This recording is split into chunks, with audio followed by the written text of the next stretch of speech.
চলছে রাজনৈতিক মৌসুম, কিছুদিন পর জাতীয় সংসদ নির্বাচন, আর এই নির্বাচনকে ঘিরে কিছু অসৎ বড় বড় নেতারা খেলবে নোংরা রাজনীতির খেলা, যা আপনি আমি সহ সাধারণ জনগণরা শুধু সামনাসামনি দেখেই যাব, কিন্তু কিছু বলার সাহস পাবো না, কারণ এই নোংরা রাজনীতি খেলার জন্য বড় বড় নেতারা পুষে থাকেন তাদের ব্যক্তিগত ক্যাডার। আমার সোনা, আমার মানিক, আমার রক্ত, আমি তোর ভক্ত। আজকে তোর লিগাই তো আমি মেয়র হয়েছি। আর এই ক্যাডাররা কিভাবে তৈরি হয়, কারা বানায়, এই পুরো সিস্টেমটাকে একটা সময় আমাদের বাংলা সিনেমায় খুবই বাস্তবসম্মতভাবে কিছু সাহসী নায়কেরা আমাদেরকে তাদের সিনেমায় অভিনয় করে দেখাতেন। ভাই লোক, আজকে আমরা আলোচনা করব এমন কিছু নায়কদেরকে নিয়ে যারা সিনেমায় বড় বড় রাজনৈতিক নেতাদের পোশাক ক্যাডার চরিত্রে দুর্দান্ত অভিনয় করিয়ে দেখিয়েছে, যার সাথে বর্তমান রাজনৈতিক পরিস্থিতির মিল রয়েছে, যারা তার লিডারের জন্য চাঁদাবাজি, মারামারি, এমনকি নির্বাচনে কিভাবে বিশৃঙ্খলা সৃষ্টি করে নিজের দলকে জেতাতে হয় সে সকল সন্ত্রাসী কর্মকাণ্ড তাদের সিনেমায় আমাদেরকে দেখিয়েছিল। তো কি অবস্থা, আমি সজীব, আর আপনারা দেখছেন সজীবের ডাইরেক্ট পয়েন্ট। আর আজকের পয়েন্ট হলো Bangladeshi heroes in politician leader character. Number 5, Amin Khan. সিনেমার টোকাই থেকে কোটিপতি। বরাবরই আমিন খান মান্নার পথে হেঁটেছিলেন। এই সিনেমাতে আমরা তাকে দেখতে পারি যে কিভাবে একজন সন্ত্রাসী সমাজে 2 নম্বরই কাজ করে পরবর্তীতে নিজেই রাজনৈতিক নেতা হয়ে ওঠেন, আর তার এই নেতাগিরি আর অপকর্ম একসাথে পরিচালনার জন্য রাস্তার টোকাই শ্রেণীর এক ছেলেকে নিজের প্রধান ডানাত করে তাকে দিয়ে তার সকল টেন্ডারবাজি, সন্ত্রাসী কর্মকাণ্ড সহ রাজনৈতিক কার্যক্রম সকল কিছু চালিয়ে যায়। কিন্তু একটা সময় সেই টোকাই ছেলেটাই ক্যাডার থেকে হয়ে যায় পুরো শহরের মেয়র। এই চরিত্রে আমিন খান বরাবরই খুব ভালো অভিনয় করেছেন।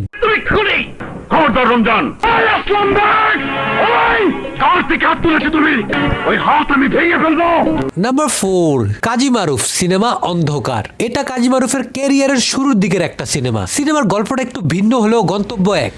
সিনেমায় তার বড় ভাই তার সংসার চালানোর জন্য পুলিশের ইনফরমার হয়ে কাজ করে এবং সন্ত্রাসীদেরকে ধরিয়েও দেয়, যার কারণে সেই সন্ত্রাসী দল মারুফ এবং মারুফের মাকে তুলে নিয়ে যায়, পাশাপাশি তার ভাইকেও মেরে ফেলে। ঠিক এই ঘটনাকে কেন্দ্র করে মারুফও একদিন ঘটিয়ে ফেলে এক বিশাল দুর্ঘটনা, আর সেই দুর্ঘটনা থেকে বাঁচতে সে শেল্টার নেয় এক বিশাল রাজনৈতিক নেতার কাছে। বাস, সেই নেতাও তাকে পাঠিয়ে দেয় অন্ধকার পৃথিবীতে। সে হয়ে ওঠে এক রাজনৈতিক বিশাল ক্যাডার। সিনেমায় মারুফ একেবারে ইতিহাস সিনেমার ফ্লেভারে অভিনয় করেছিল, আর এই গল্পটা অনেকটা তার কাছাকাছি হওয়ার কারণে তাকে বেশ মানিয়েছিল এই সিনেমার গল্পে।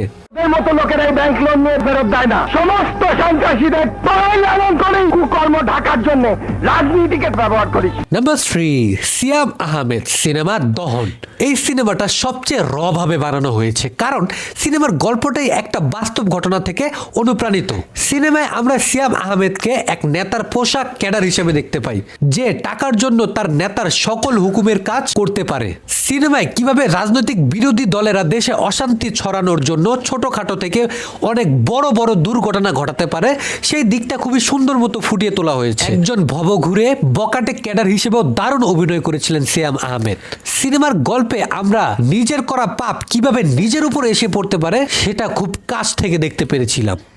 আমি আমাকে নেতাকে পায়ে ধরে একটা কথা কই, আপনারা ক্ষমতা জনে লেগা আর কাউরে মাইরেন না। নাম্বার 2, শাকিব খান। সিনেমা বীর। তার ক্যারিয়ারের শুরুর দিকে বেশ কিছু সিনেমায় শাকিব খান এরকম ক্যাডার চরিত্রে অভিনয় করেছিলেন, তবে সর্বশেষ কাজী হায়াৎ স্যারের বীর সিনেমায় আমরা তাকে পুনরায় সেই নেতার পোশাক ক্যাডার হিসেবে দেখতে পাই, যে কিনা ছোটবেলায় বাবার হত্যাকারীকে মেরে জেলে চলে যায়, পরবর্তীতে জেল থেকে বেরিয়ে শেল্টার নেয় এক দুর্নীতিবাজ নেতার কাছেই, যেই নেতা তাকে ব্যবহার করে তাকে দিয়ে 2 নম্বরই কাজ করিয়ে কমিশনার থেকে মেয়র হয়ে যায়। এই বীর সিনেমাতেই প্রথমবার শাকিব খান বড় বড় দাড়ি রেখে একেবারে লাস্টিং রোলে দর্শকের সামনে আসেন। কাজী হায়াৎ স্যারও তার সেই পুরনো সিনেমাগুলোর একটি ঝলক নতুন করে এই সিনেমাতে আমাদেরকে দেখানোর চেষ্টা করেছে। আপনার আর আমাদের হাতে যদি এই দেশের রাজনীতি চলে যায়, তাহলে তো এই অভাগা দেশটা নাম্বার 1, মান্না। সিনেমা বর্তমান।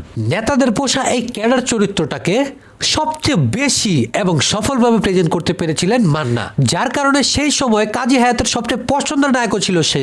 আমরা বর্তমান সিনেমায়ও তাকে ঠিক এইরকমই একটা চরিত্রে দেখতে পাই, যে কিনা নিজের বেকারত্ব থেকে মুক্তি পেতে মুরগির ব্যবসা করে, তারপরেও তার জীবন তাকে নিয়ে যায় মুরগির ব্যবসা থেকে দুর্ঘটনাক্রমে শেল্টার নেওয়ার জন্য এক বিশাল রাজনৈতিক নেতার দুয়ারে। আর সেই নেতা রাজনৈতিক প্রয়োজনে তাকে ব্যবহার করতে করতে বানিয়ে দেয় দেশের শীর্ষ সন্ত্রাসী। সে হয়ে উঠে এক বিশাল ক্যাডার।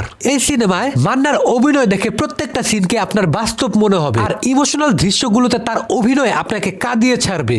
বাংলাদেশে যত সন্ত্রাসী আছে তৈরি করে করতে বাচ্চা তো, আর যাতে কোনো কবিরের জন্ম না হয় সেই ব্যবস্থা আমি করে দেব। তো ভাই লোক, রাজনৈতিক নেতাদের পোষা এই ক্যাডার চরিত্রে কোন নায়কের অভিনয় আপনার কাছে সবচেয়ে ভালো লেগেছে, এবং কার সিনেমা দেখে মনে হয়েছে যে বাস্তবতার সাথে এর 100% মিল রয়েছে? আপনার মূল্যবান মতামত অবশ্যই আমার কমেন্টে জানান। সবশেষে আমার একটা কথা, আমার বহুটা আমি দেব, যাকে খুশি তাকে দেব।